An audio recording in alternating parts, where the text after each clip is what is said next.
Hoy vamos a ver entonces potenciación de números enteros.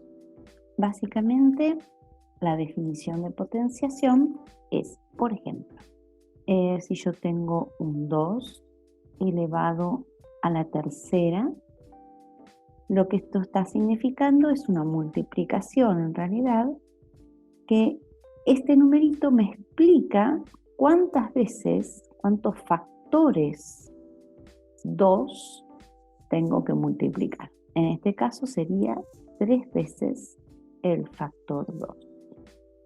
Entonces 2 por 2, 4 por 2, 8, 2 al cubo es 8.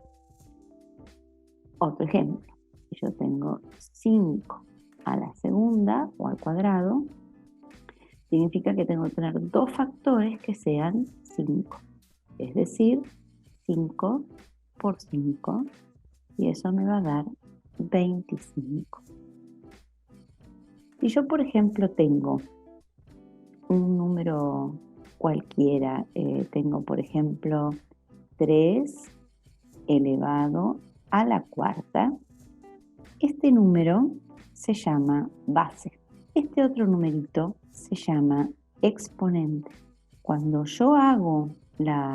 cuando resuelvo esta cuenta, que tengo que hacer 3 por 3 por 3 por 3, es decir, 4 veces el número 3, 3 por 3, 9, por 3, 27, por 3, 81, y llego al resultado. El resultado es la potencia. La potencia, que en este caso sería potencia cuarta de 3.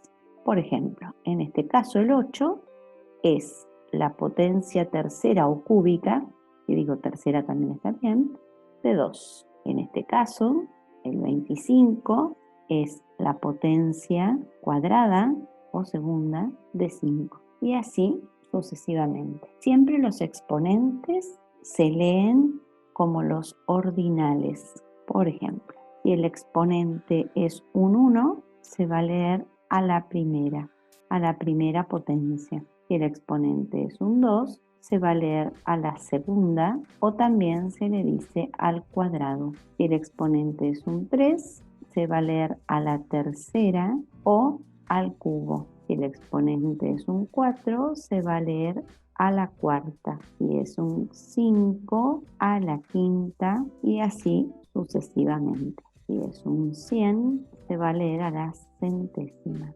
Y así para todos, ¿no? Nosotros tenemos también una regla de los signos específicamente para la potenciación. La regla de los signos para la potenciación depende de la base y del exponente. Primero vamos a dar algunos ejemplos. Por ejemplo, si yo tengo menos 3 elevado al cuadrado, esto sería como hacer menos 3 por menos 3, y al tener que multiplicar los signos me va a quedar más 9. Si yo tengo, por ejemplo, menos 5 a la cuarta, voy a tener que hacer menos 5 por menos 5 por menos 5 por menos 5, y esto, al tener 4 signos menos, me va a quedar positivo.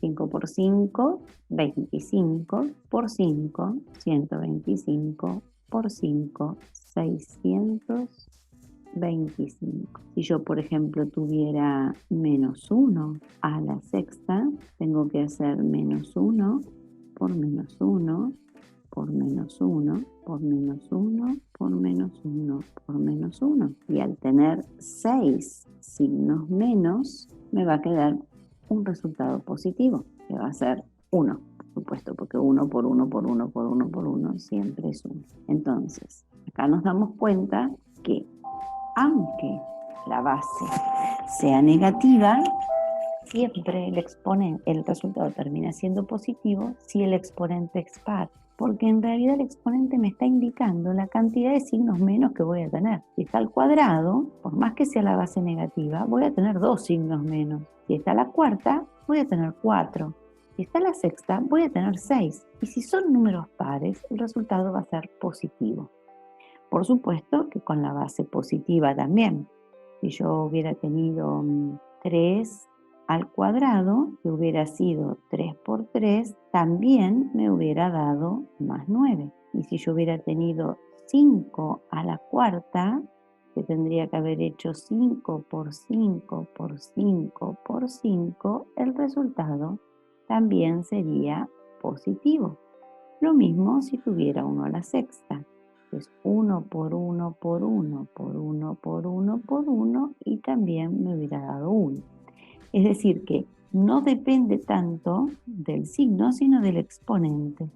Con exponente par, los resultados son siempre positivos. Bien, y vamos a seguir con otra parte.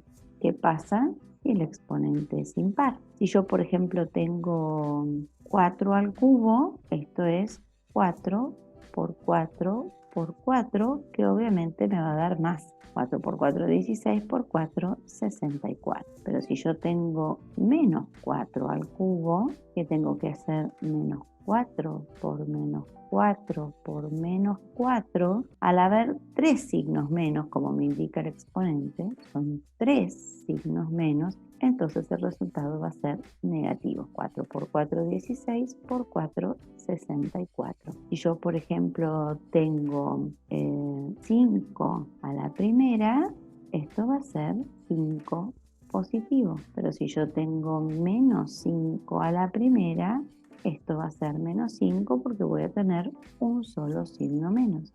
Si tengo, por ejemplo, 3 elevado a la quinta, esto es 3 por 3 por 3 por 3 por 3. Como son todos positivos, resultado positivo. 3 por 3, 9, por 3, 27, por 3, 81, por 3, 243. Pero si yo en cambio hubiera tenido menos 3 a la quinta, me hubiera quedado menos 3 por menos 3 por menos 3 por menos 3 por menos 3.